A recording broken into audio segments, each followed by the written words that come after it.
अरे खाने का काम भी तुम्हें ही करना पड़ रहा है। मगर ये सब मेरी गलती नहीं है, मेरा कोई कसूर नहीं है। जानता हूँ। जब शेफ को काम से निकाल दिया तो ये जिम्मेदारी भी मुझ पर आ गई। वैसे पता नहीं मैं वेटर हूँ या बावर्ची। चखोगी इसे तुम? हाँ क्यों नहीं। वाकई। आराम से, ये लो।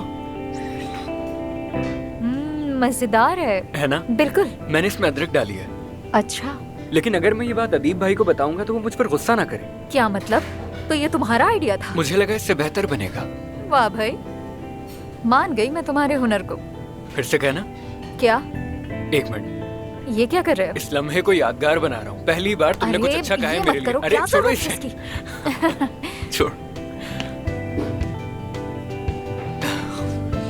वैसे शायद मुझे ये काम ज्यादा अच्छा लग रहा है, मगर मैं इसे जारी नहीं रख सकता। क्यों? ये काम मुश्किल लग रहा है तुम्हें? नहीं, वो बस समर सेमेस्टर है। अब यहाँ काम करूंगा तो वक्त नहीं मिलेगा मुझे। अगर इस साल भी रह गया तो मुश्किल हो जाएगी। अरे तो मैं तुम्हारी मदद करूंगी ना। क्या वाकई? हाँ बिल्कुल, लेकिन मैं फ्री में मदद नहीं करूंगी तुम्हारी। अरे तुम पहले ही जानती हो मैं यहाँ गाड़ी के लिए पैसे जमा करने के लिए काम कर रहा हूँ, पैसे नहीं है। ये तो मैंने कहा ही नहीं कि मुझे बदले में तुमसे पैसे चाहिए। फिर क्या चाहिए? तुम मुझे ड्राइविंग सिखाओगे। Are you sure? उस एक्सीडेंट के बाद भी? हाँ, तो एक्सीडेंट मेरी वजह से ही तो हुआ था। तो ठीक है फिर, डन। देखते हैं अब कौन सा वेंचर हमारा इंतजार कर रहा है। मेरा बेटा कमर से नीचे मतलब वो माजूर है, इसीलिए उसे इस्तांबुल नहीं ला सकता।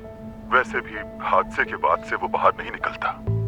समझता हूँ, लेकिन क्या हम कम से कम उसे वीडियो पर देख सकते हैं, ये बताइए। काश डॉक्टर साहब, वो बिल्कुल किसी के सामने नहीं आता। जैसा कि मैंने बताया, हादसे के बाद उसका चेहरा पूरी तरह मुतासिर हुआ है। अब वो रिश्तेदारों, यहाँ तक के पड़ोसियों के सामने भी नहीं आता। सच कहूँ तो मेरा बेटा अंदर से बिल्कुल टूट चुका है। उसने खुद को कमरे में बंद कर रखा है।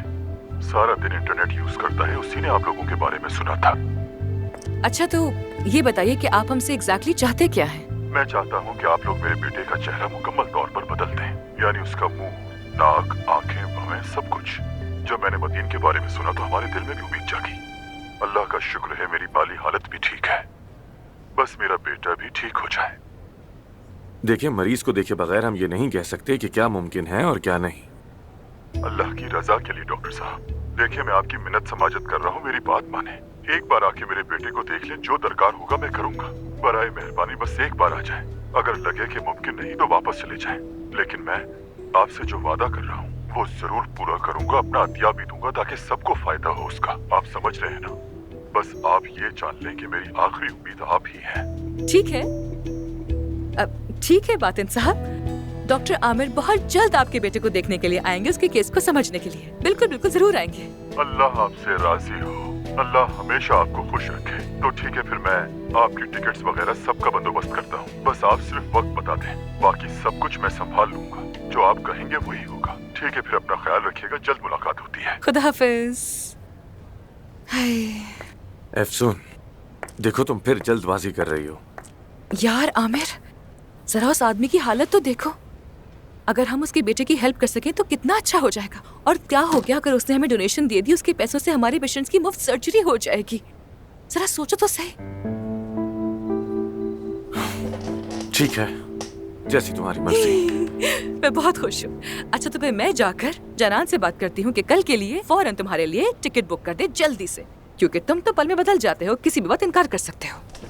तो फिर उसे कहो कि 2 टिकट ले, क्योंकि तुम भी मेरे साथ आ रही हो और कोई एतराज नहीं सुनूंगा।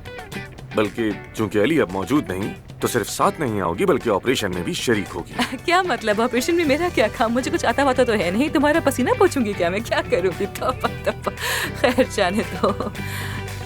काश कि तुम भी एक सर्जन होती, तो फिर हम दोनों साथ मिलकर ऑपरेशन करते और एक अनबीटेबल कपल होते। यार अभी तो हमें दूसरे को बर्दाश्त नहीं कर पाते, तो सोचो कि ओटी के अंदर एक दूसरे को कैसे बर्दाश्त करते। अल्लाह बचाए। एनीवे, मुझे बहुत काम है। सी यू लेटर। तुम्हारी टिकट्स का मैं अरेंज कर दूंगी।